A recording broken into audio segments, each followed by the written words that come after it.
মই তাতে বেয়া কাম কৰি মাফ খোজা নাই, মই আঁঠুকাৰী এইকাৰণে মাফ খুজিছো, এইকাৰণে মাফ খুজিছো যাতে আমাৰ ল'ৰাক এটাৰ প্ৰাণ বাচে, সেইকাৰণে মই মাফ খুজিছো, মই আঁঠু এইকাৰণে কাঢ়িছো।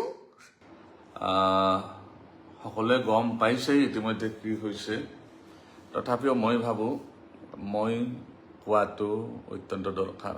আপোনালোকে যি শুনিছে মই গম পাওঁ আপোনালোকে বিশ্বাস কৰিব পৰা নাই, কাৰণ ভুল বাতৰি বেছি কৰি পাব্লিছ হৈ থাকে।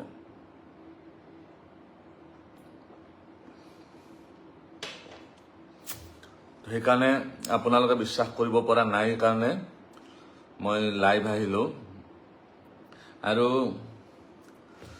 আপোনালোকৰ আজি যিমান ছাপোৰ্ট পাইছোঁ তাৰ কাৰণে মই সঁচাই নিজকে ধন্য মানিছোঁ। যি ধৰণে আপোনালোকে ছাপোৰ্ট কৰিছে তাৰ কাৰণে মই নিজকে সঁচাই বহুত সুখী বুলি ভাবিছোঁ।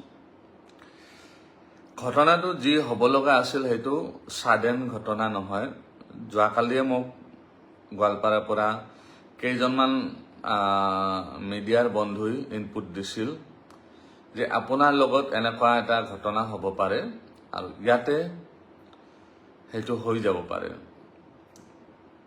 মই ভাবিছিলোঁ তাতে হাজাৰ হাজাৰ মানুহ আহিব, কোনে আৰু মোক এটেক কৰিব পাৰে, কোনেও নোৱাৰিব। ৰাতিপুৱাৰ পৰা আমি 7 বজাৰ পৰা লাগি আছোঁ ধুনীয়াকৈ, আপোনালোকে দেখিছে হাজাৰ হাজাৰ মানুহ আহিছে, হাজাৰ হাজাৰ মানুহ আমি সেৱা কৰিছোঁ, সেৱা দিছোঁ, ছাৰ্ভিচ দিছোঁ। তেনেকৈ আমি ধুনীয়াকৈ কেম্পটো কৰি আছিলোঁ আৰু ধুনীয়া ব্যৱস্থা আছিল, প্ৰশাসনৰ ধুনীয়া ব্যৱস্থা আছিল। প্ৰশাসনৰ পৰা তাতে 4-5জন পুলিচো দিছিলে, সেইকেইজনো ধুনীয়াকৈ তেওঁলোকেও নিজৰ নিজৰ ডিউটি কৰি আছিল। যেতিয়া শেষ হৈ গ'ল, লাষ্ট ভিডিঅ' এটা মই দিছিলোঁ, আপোনালোকে গম পায় যে মানুহ এতিয়া আৰু বেছি সময় নাই, আধা ঘণ্টামানত শেষ হৈ যাব, আমিও যাব লাগিব। লাষ্ট যিটো ফেচবুকত লাইভ আছিল আজি ৰাতিপুৱাৰ, মই কৈছিলোঁ যে এতিয়া শেষ হ'ব, আমাৰ যাব ওলাইছোঁ, তেনেকৈ কৈ আমি সামৰিব ওলাইছিলোঁ। লাহে লাহে শেষ হৈ গ'ল। গেটৰ পৰা তেনে 4-5জনমান মানুহ দৌৰি দৌৰি আহিল, দাদা আমি লক্ষীপুৰৰ পৰা আহিছোঁ, আমাক লগাই দিয়ক আপুনি। হ'ব বাৰু, একো নাই, আমাৰ 2জন ল'ৰা আছে, 2জন ল'ৰাক মই ক'লোঁ যে এওঁলোকক লগাই বিদায় দিবা। তেনেতে আমাৰ যিজন আৰক্ষী প্ৰশাসনৰ কেইজনমান মানুহ আছিল তেওঁলোকে ক'লে যে পাঠক দা আপোনাৰতো শেষে হ'ল কেম্প, এতিয়া আমি কি কৰিম, আমাৰ কাৰণে কিবা আছে নেকি দায়িত্ব? মই ক'লোঁ কি আমাৰতো কেম্প শেষ হৈ গ'ল, আমি গাড়ীত উঠিবই লৈছোঁ, চব মাল চাল পেকিং হৈ গৈছে, তো আপোনালোকে যাব পাৰে, আমি এই 4জন ব্যক্তিক বিদায় দি এনে আমিও গুচি যাম। পুলিচৰ মানুহখিনিক যোৱালৈ তেওঁলোকে ৰখি আছিল খাপ পিটি, আৰু যিকেইজনৰ চুলি আছিল, দিয়ক এইটো পইণ্ট নোট কৰি ল'ব, চুলি থকা মানুহ তাতে ৰখি আছিলে খাপ পিটি। পুলিচৰ মানুহখিনি যোৱাৰ লগে লগে তেওঁলোকে বটল এটা আনিলে, বটল এটা আনি আমাৰ যি 2জন মানুহ ঔষধ লগাই আছিল সেই একজনক ধমকিলে, ইয়াতে ঔষধ ভৰাই দিয়া এক বটল। আমাৰ ল'ৰাজনে ক'লে কি এজনে যে এই ঔষধটো আমি দিয়াৰ অনুমতি নাই, এই ঔষধটো আপুনি নিজে ব্যৱহাৰ কৰিব নোৱাৰিব, আমিহে লগাই দিম। এইটো বহুত প্ৰিকশ্যন আছে, অকস্মাত যদি কোনোবাই চকু টকু পেলাই দিয়ে এইটো আমাৰ বদনাম হ'ব, গতিকে আমি তেনেকৈ দিয়াৰ অনুমতি নাই, আমি আপোনাক যদি কোনোবা আছে ইয়াতে লগাবলৈ আছে লগাই ল'ব। কিন্তু তেওঁলোকৰ আটাইকেইজনৰে চুলি আছিল, চুলিৰ সমস্যা নাই, তেওঁলোকে লগাই নলয়, তেওঁলোকৰ সমস্যা বেলেগত। মই কৈ আছোঁ, গোটেই ভিডিঅ'টো চাই ল'ব আপোনালোকে। তাৰে পিছত কি হ'ল, আমাৰ যিজন প্ৰথমতে তেনেকৈ ক'লে, তেওঁক বহুত আশ্ৰাব্য গালি গালাজ পাৰিলে, আমি ইয়াৰে লোকেল মানুহ হয়, আমাক নিদিবা, কাক দিবা, আমাক দিবই লাগিব, নহ'লে ঠেং হাত ভাঙি খেদি দিম ইয়াৰ পৰা। তাৰপিছত আমাৰ ল'ৰাজনে চুপচাপ গাড়ীত গৈ বহি থাকিল, এখন আমাৰ পিক আপ আছে বস্তু অনা, গাড়ীখনত গৈ বহি থাকিল। বহি থকাৰ পিছত এজন ল'ৰা ৰৈ গ'ল, এজন ল'ৰা আৰু সেই 2জন মানুহ আছিল বাহিৰৰ পৰা অহা, সেই 2জনক লগাব ধৰিলে ঔষধ। তাৰপিছত কি হ'ল, সেইজনক ধৰিলে, সেইজনেও একেটা কথা কওঁতে 2 থাপ্পৰ বহাই দিলে। আমি লোকেল ল'ৰা হয়, আমি ইয়াৰে লোকেল মানুহ, আমাক নিদিলে হ'ব নেকি, তোমালোকক এতিয়া গাড়ী চাৰি আমি জ্বলাই দিম, ইয়াতে ইয়াৰ পৰা ওলাব নিদিওঁ, গাড়ী চাৰি জ্বলাই দিম। এই বলে গৈ পেলাই এজনে গেটখন তালা মাৰি দিলে, গৈ গেটখন তালা মাৰি দিলে। তাৰপিছত তাতে মই গ'লো, ল'ৰাজনক থাপ্পাৰ মাৰিলে, 2 থাপ্পৰ বহাই দিলে। তাৰপিছত মই দৌৰি দৌৰি গ'লো, কি হ'ল আমাৰ মানুহক কিয় মাৰিব ধৰিছে। তাৰপিছত মই মোবাইলটো লৈ, এই মোবাইলটো যিটোত লাইভ আছো, এই মোবাইলটো লৈ পেলাই গৈ যিজন মানুহে আমাৰ ল'ৰাজনক মাৰিব ধৰিছে তেওঁৰ ভিডিঅ' বনাওঁত লাগিলো। আপুনি কিয় মাৰিব লাগিছে আমাৰ মানুহখিনিক, এনেকুৱাতো একো কৰা নাই, ঔষধটো দিব নোৱাৰে বুলি কৈছে, আপোনালোকে মাৰিব নালাগে নহয়। তাৰপিছত মোৰ মোবাইলটো এনেকৈ থাপ মাৰি লৈ পেলাই দূৰত পেলাই দিলে, দলিয়াই দিলে। তাৰপিছত তেওঁলোকৰ 2-3 জনে, মই যেতিয়া মোবাইলটো বুটলিব গ'লো, মোক পিছফালৰ পৰা বেয়া কৰি এইখিনিত লাঠি মাৰি দিলে, বেয়া কৰি লাঠি মাৰি দিলে। মই উবুৰি খাই পৰি গ'লো। পৰি যোৱাৰ পিছত মই তথাপি মোবাইলটো আনিলো। দ্বিতীয়বাৰ কোনে মাৰিলে মই সেইটো ভালকৈ দেখা নাপালো, তেওঁলোকৰে মানুহ আছিল। তাৰপিছত মোবাইলটো আকৌ ভিডিঅ' বনাবলৈ আকৌ থাপ মাৰি লৈ গ'ল, লৈ গৈ পেলাই মোক ঠেলি আছো, তাতে মঞ্চত আছে ৱালত এনেকৈ মোক মাৰিব ধৰিলে। তাৰপিছত আমাৰ ল'ৰাকেইটা যিকেইজন বেলেগ ষ্টাফ আছিল, গ্ৰাউণ্ড ষ্টাফ, সেইকেইজনে দৌৰি দৌৰি আহিল, মোক বচোৱাৰ কাৰণে আহিল। মোক বচোৱাৰ কাৰণে অহাৰ পিছত তেওঁলোকৰ 3জন মানুহ নে 4জন মানুহ আছিল সেইটো গ্ৰুপৰ। 3-4জন মানুহে কি কৰিলে, আমাৰ যিকেইজন সৰু ল'ৰা আছিল সেইকেইজনক মাৰিব ধৰিলে। মাৰপিট কৰাতে আমাৰ কেইজনৰ লাগিল, আমাৰ 7জন ল'ৰা আছিল, তেওঁলোকৰ 3 বা 4জন আছিল। তো এইকেইজন হ'ল ডেকা ল'ৰা।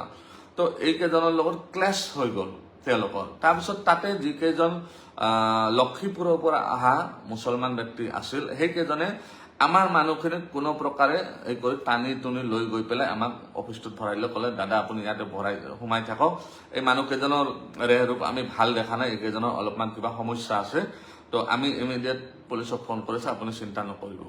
তেতিয়া লগে লগে ময়ো অফিচটোৰ ভিতৰত গৈ ইমিডিয়েট মই আমাৰ নলবাৰীৰ, যিহেতু মই নলবাৰীৰ বাসিন্দা হয় বৰ্তমান, আমাৰ বিধায়ক তথা মন্ত্ৰী মহোদয় জয়ন্ত মল্ল বৰুৱা ডাঙৰীয়াক ফোন কৰি জনালো, দাদা এনেকৈ মোৰ ওপৰত এটেক হৈছে।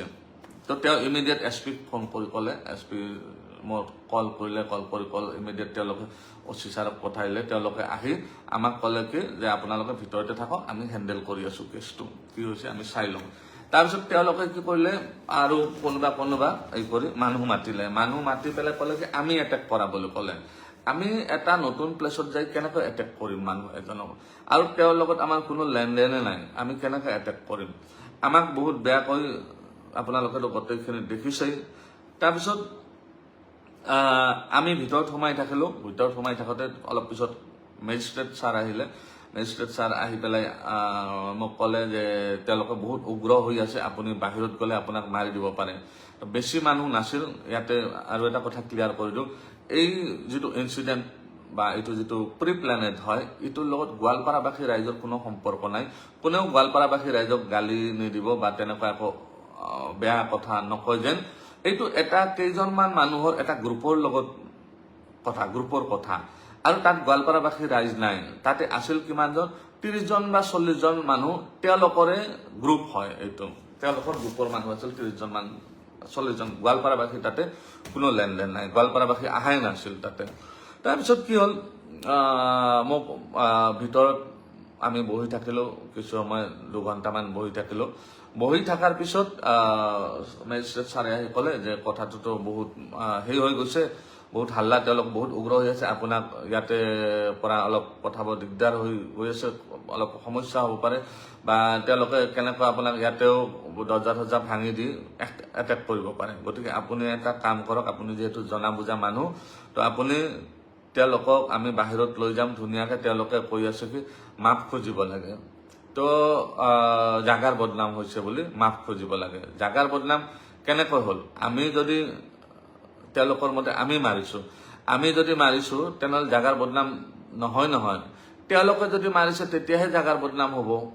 তো মই ক'লো ঠিক আছে ছাৰ, যদি তেওঁলোকে সেইটো বিচাৰে তো মই ৰেডি আছো, যাতে আমাৰ যিখিনি মানুহ আছে এইখিনিৰ মই প্ৰাণকেইটা লৈ পেলাই যাব পাৰোঁ, সশৰীৰে যাব পাৰোঁ। তাৰপিছত মেজিষ্ট্ৰেট ছাৰ আৰু যিখিনি আৰক্ষী প্ৰশাসন মানুহ আছিল সেইখিনি আমাক বাহিৰত আহিলে। সেই অফিচ ৰুমটোৰ পৰা আপোনালোকে দেখিছে, অফিচ ৰুমটোৰ পৰা একদম ফিল্ডৰ মাজলৈকে 50-60 মিটাৰ এই গোটেইখিনি আমাক মাৰপিট কৰিছে, লঠিয়াইছে, গুৰিয়াইছে, চৰিয়াইছে, পিছফালৰ পৰা এনেকৈ যিমান পাৰিছে তেওঁলোকে মাৰিছে। মাৰাৰ পিছত মোক আনি পেলাই এওঁলোকে পুলিচ প্ৰশাসনৰ মানুহখিনি ক'লে ঠিক আছে আপুনি এড্ৰেছটো কৰি দিয়ক কথাখিনি কৈ দিয়ক মই কথাখিনি তেওঁলোকক থিয় হৈ যেতিয়া হাতযোৰ কৰিব ধৰিলোঁ পিছফালৰ পৰা এনেকৈ একজনে ধাম কৰি মোক মাৰিছে এনেকৈ পিছফালে এইখিনি তাৰপিছত এনেকৈ একজনে ওপৰত উঠি এনেকৈ হেঁচি দিছে মোক তলত আঁঠু কাঢ়িব লাগিব তাৰপিছত মই আঁঠু কাঢ়িলোঁ আঁঠু কাঢ়াৰ পিছত ইমান পিছফালৰ পৰা লঠি আছে ইমান মানে মাৰিছে বেয়া কৰি এতিয়া মোৰ ইফালে চব বিষ হৈ আছে তো ইমান তাৰপিছত আমাৰ ল'ৰাকেইটাক আৰু ভয়ংকৰ কৰি পিটিছে ইমান পিটিছে তাৰপিছত কি হ'ল আপোনালোকেতো বাকীখিনি দেখিছে মই তেওঁলোকক কাণত ধৰি তেওঁলোকে এনে মাফ খুজিলে নহয় কাণত ধৰি মাফ খুজিব লাগে মই হ'ব কাণত ধৰি মাফ খুজিম আমাৰ মুঠতে প্ৰাণকেইটা লৈ আমি যাতে যাব পাৰোঁ সুকলমে যাব পাৰোঁ ইয়াৰ পৰা যাতে আমাৰ ইয়াত কৰি আৰু বেলেগ একো অসুবিধা নহয় ল'ৰাকেইটাৰ যাতে মই জীৱন ল'ৰাকেইটা সৰু সৰু ল'ৰা ইহঁতৰ যাতে জীৱনটো লৈ যাই দিব পাৰোঁ যাতে তেওঁলোকৰ মাক